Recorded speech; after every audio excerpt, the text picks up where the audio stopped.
नमस्कार, सत श्री अकाल, राम राम सा, खमाणी, वणक्कम, प्रणाम। आप सभी का ऑल्टरनेट मीडिया में फिर से स्वागत है। हमारे साथ जुड़े हुए हैं तरुण स्टार स्टार बॉय इनका ट्विटर हैंडल है। He has got lakhs of subscribers there. बहुत सारे डीप स्टेट से रिलेटेड चीजें लोग इनसे उठाते हैं। Yes, he and there is one more source जिनको मैं अभी नाम नहीं लूंगी, वो शो पर हमारे साथ बहुत जल्दी जुड़ेंगे। They can be credited as the first people in India जिन्होंने डीप स्टेट और अदृश्य राज के बारे में बात करना शुरू किया था, और वहां से उनकी डिटेल्स निकलनी शुरू हुई थी। आज हम बात करने वाले हैं ओबामा के बारे में। ओबामा के बारे में बहुत एक्सप्लोसिव डिटेल्स आनी शुरू हुई हैं, एंड ट्रंप ने निकाली है, और ने निकाली है, वो हम बाद में डिस्कस करेंगे, क्योंकि उसके पीछे भी एक हिडन एजेंडा है। तरुण, ये ट्रंप के ऊपर जो डिटेल्स आई हैं वो सामने है कि he was never a natural born US citizen, पर आप कह रहे हैं कि ये बात सच नहीं है। इससे भी बड़ी बात है कोई, he is a world economic forum जो है उसके पपेट रहे हैं, उन्होंने इनको ग्रूम किया है, इन यूएस में इनफिल्ट्रेट किया एट द हाईएस्ट लेवल, और सो मच सो कि इनको प्रेसिडेंट तक बना दिया गया। Over to you, Tarun. Okay. आज जो आई थिंक जो सबसे बड़ा जो टॉक ऑफ द टाउन है वो आई थिंक डोनाल्ड ट्रंप ने जो एक वीडियो पोस्ट किया है जिसमें उसने बराक ओबामा को अरेस्ट होता हुआ दिखाया है और उसमें उसने लिखा है कि no one is about the law. तो इससे फिर एक वो चर्चा स्टार्ट हो गई है कि क्या बराक ओबामा को डोनाल्ड ट्रंप अरेस्ट करने वाला है। तो इसको अरेस्ट करने वाला क्यों है, इसकी पीछे की कहानी क्या है। तो ये बहुत इंटरेस्टिंग कहानी है गायत्री जी। प्रेसिडेंट बनता है तो इसकी वाइस प्रेसिडेंट उस समय बनता है जो बाइडन, और ये अपनी जो फॉरेन मिनिस्टर है जिसे अमेरिका में सेक्रेटरी ऑफ स्टेट बोलते हैं वो हिलेरी क्लिंटन को बनाता है। ओबामा और हिलेरी क्लिंटन दोनों ही जो है वो एक स्कूल से आते हैं, एक स्कूल ऑफ थॉट से। दोनों हार्डकोर मार्क्सिस्ट है। उसके बाद में आई थिंक आपने काफी सोच भी किए हैं, 2009 से लेके 2012 के बीच में दुनिया में सबसे ज्यादा ब्लड सेट होता है। जो कलर रिवॉल्यूशन होती है, स्टार्ट होती है पूरे मिडल ईस्ट में, वो 2009 से लेके 2012 के बीच में हुई थी, जिस समय ओबामा प्रेसिडेंट था, हिलरी क्लिंटन उनकी विदेश मंत्री थी। तो ऐसा क्या था कि एक इसको नोबेल प्राइज भी मिलता है, इतनी पॉपुलैरिटी भी मिलती है, और इतना कुछ वहाँ पे ब्लड बात होता है। उसके बाद भी 2012 में इसको वापस प्रेसिडेंशियल कैंडिडेट बनाया जाता है। इसकी पॉपुलैरिटी पूरी तरह से उस समय डाउन हो चुकी होती है, लेकिन उस समय एक ऐसी घटना होती है जिसकी वजह से ये वापस जीत जाता है। वो होती है ओसामा बिन लादेन को पकड़ा जाना। ओसामा बिन लादेन को पाकिस्तान में पकड़ती है यूएस आर्मी। अब वो भी एक ऐसा केस है कि उसकी डेड बॉडी आज तक कभी नहीं मिली। तो वो वाकई में पकड़ा गया था या वो भी स्टेज था ये भी मालूम नहीं, लेकिन उसका बराक ओबामा को बहुत फायदा होता है, और बराक ओबामा 2012 में फिर से जीत जाता है। 2012 से लेकर 2016 में अगेन पूरी दुनिया में बहुत ज्यादा ब्लड बात होता है। कम से कम 40 से 50 लाख मुस्लिम्स मारे जाते हैं सेंट्रल एशिया में। ये वही टाइम था जब आईएसआईएस का भी क्रिएशन होता है। तो इसका जो पूरा टाइम था, मतलब मेरे ख्याल से किसी ने शायद रिसर्च करके एक डेटा भी प्रेजेंट किया था कि हर इतने घंटे में अमेरिका एक बॉम्ब बरसा रहा था। तो ये वो टाइम था। अब आता है 2016। अमेरिका का जो लॉ है वो बोलता है कि कोई भी आदमी 3 बार प्रेसिडेंट नहीं बन सकता है। तो Barack Obama was not eligible in 2016। तो ये जो अपनी जो इनका इसकी जो सबसे मेन जो इसकी टीम मेंबर थी हिलेरी क्लिंटन, हिलेरी क्लिंटन को ये प्रेसिडेंट पे खड़ा करता है। अच्छा, उधर रिपब्लिक पार्टी की तरफ से आते हैं Donald Trump. Donald Trump politics में नए थे, लेकिन इनका एक नाम था, पूरी दुनिया डोनाल्ड ट्रंप को जानती थी कई सालों से। ही वॉज ए बिलियनियर, और टीवी शोज भी इन्होंने काफी किए थे, लेकिन इनका पॉलिटिकल एक्सपीरियंस थोड़ा कम था।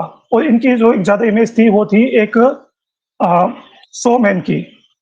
तो ऐसा लग रहा था कि हिलेरी क्लिंटन है वो जीत जाएगी। लेकिन उसी समय एक कैंपेन भी चलती है, एक राइट विंग कैंपेन चलती है डोनाल्ड ट्रंप के सपोर्ट में, और 4 नवंबर 2016 को इलेक्शन के रिजल्ट्स आते हैं और ये डोनाल्ड ट्रंप जीत जाता है। It was a biggest shocker for America. अब जो हमारा आज का टॉपिक है कि बराक ओबामा को ये अरेस्ट क्यों करना चाहता है, अब उसकी कहानी भी यहाँ से शुरू होगी। अब आपको मालूम होगा कि अमेरिका में जो रिजल्ट्स आ जाते हैं वो नवंबर में इनके रिजल्ट्स आ जाते हैं, लेकिन जो प्रेसिडेंट है वो शपथ लेता है 20 जनवरी को। तो बीच में 3 महीने का एक गैप होता है। तो उस 3 महीने में एक बहुत बड़ी कॉन्स्पिरेसी रची जाती है डोनाल्ड ट्रंप को शपथ लेने से रोकने के लिए। उस कॉन्स्पिरेसी को अमेरिका में बोला जाता है रशियन गेट के नाम से। उसके बीच में एक ये कैंपेन चलता है कि 2016 के जो इलेक्शंस थे वो रिग्ड थे और रसिया ने उसको रिग्ड किया है, पुतिन ने उसको रिग किया था। उसके अंदर लाखों सोशल मीडिया अकाउंट्स बनाए गए 2013 से लेकर 2016 के बीच में। उन सोशल मीडिया अकाउंट्स के ज़रिए एक अमेरिका में एक झूठा कैंपेन चलाया गया in favour of Donald Trump and in against of Hillary Clinton. उसके अंदर एक 2016 में एक बहुत फेमस केस हुआ था पिज़्ज़ा गेट जिसे बोलते हैं, जिसमें हिलेरी क्लिंटन के कुछ ईमेल्स लीक हुए थे। जिससे ये मालूम चला था कि कुछ ये लोग एक पेडोफाइल एक रैकेट चलाते हैं, जिनमें बच्चों की ट्रैफिकिंग होती है और बच्चों के साथ सेक्सुअल अब्यूज़ होता है। ये जो एक खुलासा हुआ था जो विकीलीक्स ने किया था, इससे भी इलेक्शन में काफ़ी फ़र्क पड़ा था और जो एक हिलेरी क्लिंटन के जो पक्ष में जो माहौल था, वो उसके अगेंस्ट हो गया था। तो वो जो कैंपेन जो चली थी रशियन गेट, उसमें ये भी बोला जाता है कि पिज़्ज़ा गेट भी एक झूठा एक स्कैंडल था और उसके पीछे भी रसिया थी। तो पूरी कोशिश होती है कि कैसे करके डोनाल्ड ट्रंप को शपथ लेने से रोक दिया जाए, लेकिन ये लोग उसमें सक्सेसफुल हो नहीं पाते हैं और डोनाल्ड ट्रंप प्रेसिडेंट की शपथ ले लेता है। अब डोनाल्ड ट्रंप जब का जो पहला जो कार्यकाल था 2016 टू 20, उस समय वो थोड़ा एमेच्योर था। तो जैसे कि अपने इंडिया में बोलते हैं कि सरकार हमारी, ये सिस्टम उनका है। तो डोनाल्ड ट्रंप की सरकार तो बन गई थी, लेकिन सिस्टम अभी भी जो था वो उनका था, जो लेफ्ट विंग वहाँ की जो डेमोक्रेट्स हैं उनका।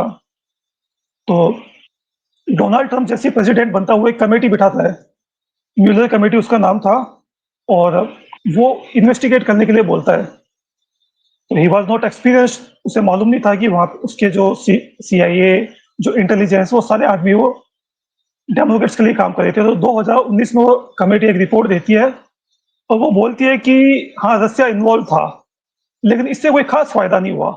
तो एक मिडिल अप्रोच अपनाती है। तो उससे 2020 में फिर डोनाल्ड ट्रंप हार जाता है। उसके बाद की कहानी मालूम है। अब आता है सीधा 2024 के ऊपर। ये वापस से इलेक्शन जीतता है। इस बार ये जो डोनाल्ड ट्रंप था, he was a very mature, और इसको मालूम था कि मुझे अगर कंट्रोल करना है तो मुझे सिस्टम अपना बनाना पड़ेगा। अभी की अगर इसकी कैबिनेट देखेंगे, इसके जो मिनिस्टर्स हैं, इसके जो जितने भी की पर्सन्स हैं, सब इसके की जो इसके लॉयलिस्ट है वो है। एफबीआई का डायरेक्टर कश पटेल है, डीएनए की तुलसी गबार्ड है, वाइस प्रेसिडेंट जो है जेडी वेंस हैं। तो ये सब इसके जो क्लोज हैं वो हैं। अच्छा, अब जैसे प्रेसिडेंट बनता है, ये तुलसी गबार्ड को अपना डायरेक्टर ऑफ नेशनल इंटेलिजेंस बनाता है। तुलसी गबार्ड भी पहले डेमोक्रेट्स थी, लेकिन 2024 में इसने ट्रंप को ज्वाइन कर लिया था, and she was the lady जिसने ओपनली डीप स्टेट का अपोज किया है। और इसने जो ये रशियन गेट था, इसको भी इसने अपोज किया है कि ये झूठा था। तो डोनाल्ड ट्रंप जैसे ही 20 जनवरी को शपथ लेता है, ये तुलसी गबार्ड को एक काम पे लगाता है। ये बोलता है वो जो 2016 का जो रशियन गेट था, इसकी इन्वेस्टिगेट करो, and I want to know the truth कि इसका ट्रूथ क्या है। तो 6 महीने तक ये तुलसी गबार्ड इसकी पूरी इन्वेस्टिगेट करती है, और 18 जुलाई को उसने एक थ्रेड लिखी थी ट्विटर के ऊपर। तो थ्रेड उसकी अवेलेबल है। उसमें उसने पूरा विद एविडेंस बताया है कि हुआ क्या था। उसने बताया डेट वाइज उसने बताया है कि नवंबर, दिसंबर, जनवरी में बराक ओबामा ने सीआईए के डायरेक्टर और डीएनए जो उस समय था, उनसे मीटिंग की और उनको बोला कि एक झूठी एक कॉन्स्पिरेसी बनाओ जिससे हम लोग डोनाल्ड ट्रंप को रोक सके। उस समय पूरा का पूरा जो रशियन गेट तैयार किया गया और कौन-कौन लोग उसमें इन्वॉल्व थे, उसकी उसने पूरी डिटेल डाली है। और उसमें बोला है कि इट वाज़ ए ट्रेसनस एक्टिविटी, मतलब एक देश से गद्दारी थी कि कैसे एक जो देश का जो जनादेश था, आपने उसको झूठा दिखाया एक झूठी कॉन्स्पिरेसी करके। और उसने अपने जितने भी डॉक्यूमेंट्स हैं, वो सारे के सारे already she has submitted to उनकी जो लॉ मिनिस्ट्री है। तो उसको उसने अलाउ कर दिया कि आप बराक ओबामा और उनके जो नीचे के लोग हैं, उनके ऊपर आप एक्शन लीजिए। तो अब जो हमारा आज का टॉपिक है कि डोनाल्ड ट्रंप बराक ओबामा के पीछे क्यों पड़ा है, तो दिस इज द रीजन कि 2016 में जो रशियन गेट की जो इन्होंने कॉन्स्पिरेसी की थी, उसके ऊपर है। और अब इनकी जो फाइंडिंग्स आई है, वो फाइंडिंग ये है कि रशिया ने कोई इंटरफेयर नहीं किया था it was a conspiracy of Barack Obama to subvert the जो इलेक्शन का जो आउटकम था उसको करने की। तो ये पूरा का पूरा केस है जिसके बारे में अभी किया है और इसमें अभी आगे धीरे-धीरे बहुत ज़्यादा डेवलपमेंट्स होंगे। इस पूरे डेफिनेटली। थ्रेड में भारत भारत को लेकर कोई पॉइंट आया है? भारत को लेके कोई एक्सपोज़र आया है इसमें? नहीं, इसकी जो ये रसियन गेट ये सेपरेट है, तो इसमें भारत को लेके उसने कुछ भी नहीं किया है। उसने जो अपने जो वहाँ के जो ऑफिसर्स थे, उस टाइम के जो सीआईए थे, डीएनए थे और बराक ओबामा, इन सब के नाम विद डेट्स और क्या-क्या डिस्कशन हुआ वो सब डाला है। उसमें उसने बस ये बताया कि कैसे एक झूठी कॉन्स्पिरेसी रची गई थी 2016 का जो इलेक्शन के रिजल्ट्स को सबवर्ट करने की। भारत का इसमें इस केस में कोई नाम नहीं है। तो आपको क्या लगता है कि Trump can go to the extent of arresting Barack Obama? Barack Hussein Obama? Yes, Trump can go, लेकिन अब वो है कि वहाँ का जो सिस्टम है वो उसको कितनी पावर देगा, क्योंकि जो जुडिशरी है, वहाँ की जुडिशरी जैसे हमारे टाइप की फ्री जुडिशरी नहीं है। वो पॉलिटिकल पार्टीज के कंट्रोल में होती है। वहाँ पे जो जजेस हैं वो पॉलिटिकल पार्टीज अपॉइंट करती है। और जो बाइडेन ने जाने से पहले अपने जितने भी जजेस थे वो सब खुद अपॉइंट कर दिए थे। तो जब से डोनाल्ड ट्रंप प्रेसिडेंट बना है, इनका जुडिशरी के साथ में एक फेस ऑफ तो चल ही रहा है। तो हाँ, बराक ओबामा को अरेस्ट करने की ट्राई करेगा या नहीं करेगा, Donald Trump can definitely do, वो कर सकता है। इनफैक्ट डोनाल्ड ट्रंप भी एकमात्र ऐसा प्रेसिडेंट है जो ये कर सकता है। लेकिन अ, वहाँ की जुडिशरी से परमिशन मिलेगी या नहीं मिलेगी, बिकॉज़ ये Barack Obama is a very powerful person. हम लोग डीप स्टेट की जब बात करते हैं, तो डीप स्टेट के सबसे की पर्सन्स में एक है बराक ओबामा। और जैसे कि आपने बोला बराक हुसैन ओबामा, तो बराक ओबामा को पीछे इसीलिए किया गया था, जो हमारी स्टार्टिंग में बात हुई थी कि 2004 में एक अचानक से आता है और सीधा ये सीनेट बन जाता है। इसके लिए सारे दरवाजे खुल जाते हैं, इसको कोई कॉम्पिटिशन भी नहीं करना पड़ता। उसके बाद में सीधा प्रेसिडेंट का ये कैंडिडेट बन जाता है, जीत भी जाता है, इसको नोबेल प्राइज़ भी मिल जाता है। इसका रीज़न यही था कि डीप स्टेट ने अपना प्लान बना लिया था उसी समय 2005-6 में कि हम लोगों को एक्टिवली सेंट्रल एशिया में जाना है to counter Russia and China. उसके लिए हमें एक ऐसा फेस चाहिएगा जो कि माइनॉरिटी कम्युनिटी से आता हो, मुस्लिम कम्युनिटी से आता हो और ब्लैक कम्युनिटी से आता हो। ताकि इन लोगों की क्या एक आदत होती है कि ये लोग जैसे अगर इंडिया पे इनको कुछ करना है टारगेट, तो ये इंडियंस को पकड़ेंगे, इंडियन एसेट्स को पकड़ेंगे। तो इनको उस समय सेंट्रल एशिया में जाना था, मुस्लिम कंट्रीज के ऊपर अटैक करना था, तो बाराक इन्होंने एक ओबामा ऐसा का पकड़ा। एक बात, बाराक ओबामा का भारत में भी काफी इंटरफेरेंस रहा है। Remember he the way he was dealing with the Manmohan Singh, the way he was very cozy with Sonia Gandhi, the way he was hosting Rahul Gandhi and Priyanka Vadra, तो इन लोगों के साथ भी इनका काफी connections रहा है। ऐसी बात नहीं है कि नहीं रहे। In fact if I remember correctly 2014 के इलेक्शंस में if somebody who didn't wanted Modi to become the prime minister was this man, इन्होंने पूरा अपनी एड़ी यस, चोटी का बल लगा दिया। अगर 2004 से 2014 का अगर हम लोग टाइम देखें, तो वो एक ऐसा टाइम था जब जॉर्ज सोरोस की भी एक फ्री एक्सेस था, फोर्ड फाउंडेशन का फ्री एक्सेस था, बिल गेट्स का फ्री एक्सेस था। बिल गेट्स का एक वो बहुत ही वेरी इनफेमस एक्सपेरिमेंट, जो कि आई थिंक आप लोगों ने भी कभी डिस्कस किया होगा, जिसमें हमारी काफ़ी ट्राइबल गर्ल्स को वैक्सीनेशन दी गई थी, कितनी लड़कियां मर गई थी। तो वो एक ऐसा टाइम था जब इनका फ्री एक्सेस था, जो हम लोग जिस डीप स्टेट की बात करते हैं इंडिया के अंदर, इंडिया के ब्यूरोक्रेसी में। इवन जो सोनिया गांधी की जो एनएसी थी, उसके अंदर मोस्ट ऑफ द जो उसके जो एडवाइजर्स थे, वो तो सारे फोर्ड फाउंडेशन से ही थे।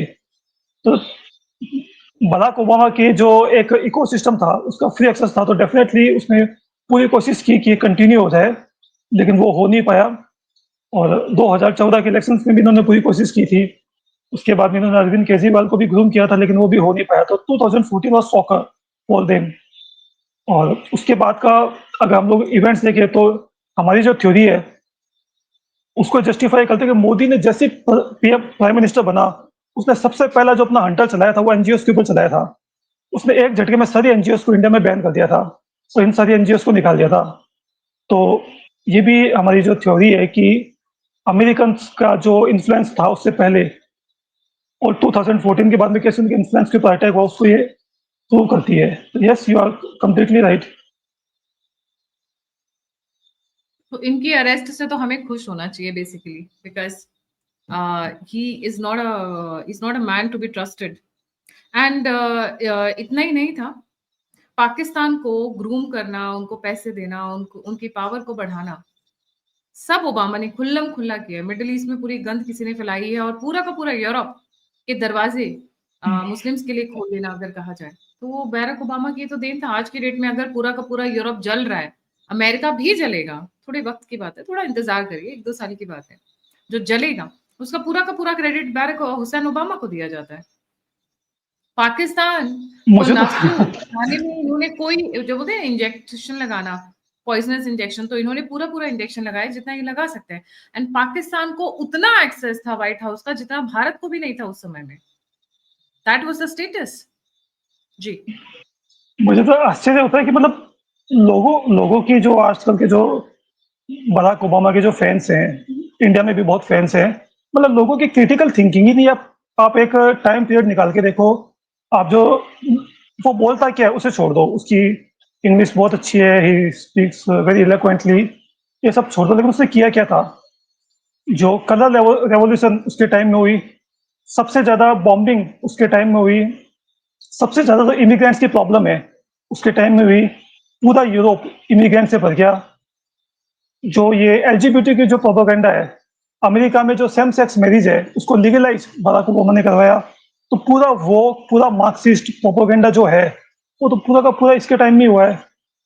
जो सबसे बड़ा रिसेशन इसके टाइम में आया, और आप उसको नोबेल पीस प्राइज देते हो, आप उसको इतना फेमिनिज्म, महान लीडर समझते हो। एनवायरमेंटलिज्म, ये सारी की सारी आज चीजें यूरोप तो को बैरक बर्बाद, हुसैन ओबामा ने।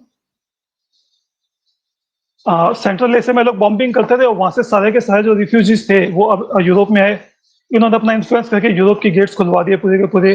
आज यूरोप को पूरा बर्बाद कर दिया, अमेरिका को पूरा बर्बाद कर दिया। अमेरिका की जितनी भी यूनिवर्सिटीज है वहाँ पे पूरा लेफ्ट हैंड वोक का कब्जा है।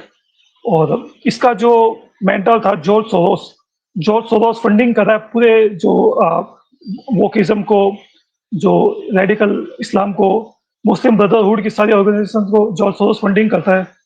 तो ये तो सारे फैक्ट्स हैं, तो लोगों को खुद को देखना चाहिए कि इनके टाइम में क्या क्या हुआ। उसके बाद भी आप इस आदमी का असली चेहरा नहीं पहचान पा रहे हो, और इसका अगर आप पास्ट भी देखो, was a hardcore Marxist.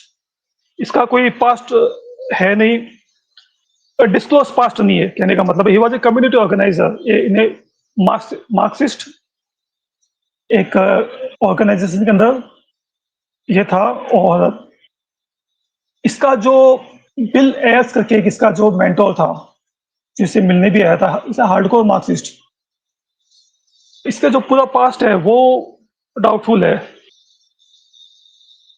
Sol एलेंस की एक बहुत बड़ा मार्क्सिस्ट था अमेरिका का, जिसने बुक लिखी थी, जो बुक आज भी एक बहुत ही अभी बोल सकते हैं it is Bible of Marxist, जिसका नाम था रूल्स फॉर रेडिकल्स। बहुत ही पॉपुलर बुक है। हिलेरी क्लिंटन और बराक ओबामा दोनों इसी के प्रोडक्ट हैं। Is a hardcore Marxist, a deep state guy, जिसका कोई पास्ट नहीं एंटी है, भारत जिसकी है, अभी भी एंटी भारत है, क्योंकि नाम में ही है बैरक हुसैन ओबामा, इनके नाम में ही है। पाकिस्तान के साथ गलबैया इनका एटीट्यूड रहा है। बांग्लादेश में प्रॉब्लम्स इन्हीं के टाइम से शुरू की गई थी, बांग्लादेश में उन्हीं के टाइम से शुरुआत कर ली गई थी। जो मैप विड्रॉ कर लिया गया था कि how they are going to encircle India, Sonia और ओबामा ने ही तो मिलकर, अगर मैं कहूँ, सीआईए से पूरा भारत को घेरने की कोशिश की। बांग्लादेश, पाकिस्तान, श्रीलंका, नेपाल, ये सारा उसी टाइम पे तो इन्होंने इंसर्कलिंग पूरी पूरी शुरू की थी। Sonia was very very close to Barack Hussein Obama. भाई एलेक्स सोरोस की शादी में राहुल जी उड़ते उड़ते पहुंच गए। उसके साथ क्या आपको लगता है, जो इतनी फैमिली क्लोज, और बैरक हुसैन ओबामा भी थे वहां पे, उनकी वाइफ मिशेल ओबामा भी थी। तो ये सब एक ही था, एक ही ग्रुप के लोग हैं। उनको एक से दूसरे, जैसे ना कुछ भी होगा तो ये सब they will sync and sit together, तो इनको अलग नहीं किया जा इवन वो जो सकता है। भारत को पूरा इवन घेरने जो का था, और बांग्लादेश को किस तरीके से लेकर आना है, उसका जो बीज डाला गया था वो इन्हीं महाशय के टाइम पर डाला गया था। तो it's a moment for Bharat to celebrate. जिस दिन ये अरेस्ट होगा बंदा, we should all celebrate in fact. जी। इनफैक्ट ये जो बराक ओबामा के बीच में जो हुसैन है, ये हुसैन भी हॉक्स है। ये हुसैन भी केवल मुस्लिम्स को बेवकूफ़ बनाने के लिए किया गया है। मैं आपको बताता हूँ, 21st सेंचुरी में सबसे ज़्यादा मुस्लिम्स की हत्याएँ बराक ओबामा ने की है। इसकी पॉलिसीज़ की वजह से कम 40 से 45 लाख मुस्लिम मारे मारे गए हैं। तो अगर मुस्लिम्स भी इसको अपना आइडियल मानते हैं, तो वो भी फैक्ट्स देख लीजिए।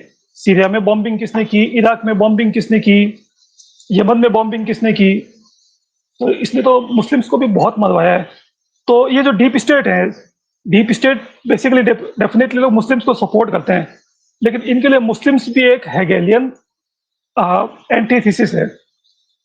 मतलब एक विलेन क्रिएट किया जाता है ना, उस विलेन को सामने किया जाता है, आपको डराया जाता है, उसके बाद में हीरो आता है, वो विलेन को मार के और फिर आपको कंट्रोल कर लेता है।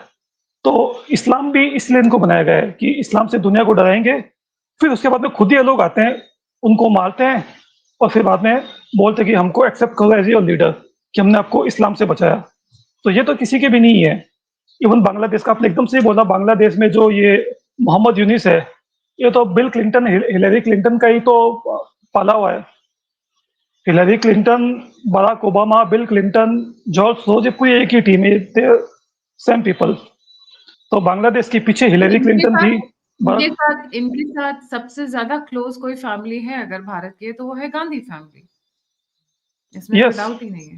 वो तो अगर राहुल गांधी की आप पूरी कैंपेन देखो, तो राहुल गांधी की पूरी कैंपेन में सारे जोरोस सोरोस के आदमी है। इवन ये तो फैक्चुअली प्रूव हो चुका, फोटोग्राफ्स वो अवेलेबल है कि जो सलील सेट्टी है, जो कि जिसका नाम याद नहीं आ रहा, जो इसका ओपन सोसाइटी फाउंडेशन का वाइस प्रेसिडेंट था, he was the main campaigner of Rahul Gandhi. उसके बाद में जितने भी फोर्ड फाउंडेशन, सोरोस फाउंडेशन से फंडेड जो एनजीओज हैं, वो सब के सब राहुल गांधी के भारत जोड़ो यात्रा में वो लोग उसके साथ में शामिल थे। अमेरिका जब ये जाता है, तो सोरोस की जो रिलेटेड जो एनजीओज हैं, उनके लोगों से मिलता है। हर्ष मंदर जो है, इनका जो मेन आर्किटेक्ट है, जो कि ध्रुव राठी के पीछे भी जो है, हर्ष मंदन जॉर्ज सोरोस से ऑर्गेनाइजेशन में काम कर चुका है। तो सोरोस का तो इतने ज़्यादा प्रूफ्स हम लोग दे चुके हैं कि लोग अगर अभी भी नहीं समझ सकते हैं, तो फिर क्या बोले। सोरोस इंडिया का दुश्मन है, पहली बात तो ये कंफर्म है। सोरोस इंडिया का नहीं, सोरोस पूरी दुनिया का ही दुश्मन है। ये आदमी जहाँ-जहाँ जाता है, उस देश को बर्बाद कर देता है, उस देश को जला देता है। ये यूक्रेन गया, इसने यूक्रेन को बर्बाद कर दिया। ये अमेरिका गया, इसने अमेरिका को बर्बाद कर दिया। यूरोप गया, यूरोप को बर्बाद कर दिया। इंडिया में घुसना चाहता था, लेकिन काफ़ी टाइम से हमने इसको रोक रखा है। हमारी जो गांधी फैमिली है, इसके सोर्स से जो भी लिंक है, वो तो जो पूरी पब्लिक के सामने है। जी, thank you so much Tarun ji for joining. जाने से पहले सभी व्यूअर्स से रिक्वेस्ट है, प्लीज लाइक, सब्सक्राइब और शेयर करना ना भूलें। अगर आप कंट्रीब्यूट करना चाहते हैं तो नंबर स्क्रीन के ऊपर है। आप फीडबैक देना चाहते हैं, मुझसे जुड़ना चाहते हैं, इन्फॉर्मेशन शेयर करना चाहते हैं, तो सभी की सभी लिंक्स डिस्क्रिप्शन बॉक्स में है। तरुण का हैंडल है @starboy, प्लीज वहां जाएं और उनको फॉलो करें और बहुत बड़ी-बड़ी आपको डिटेल्स मिलेंगी देश विदेश के बारे में and exclusive details about the अदृश्य राज्य। इसी के साथ जय हिंद, वंदे मातरम।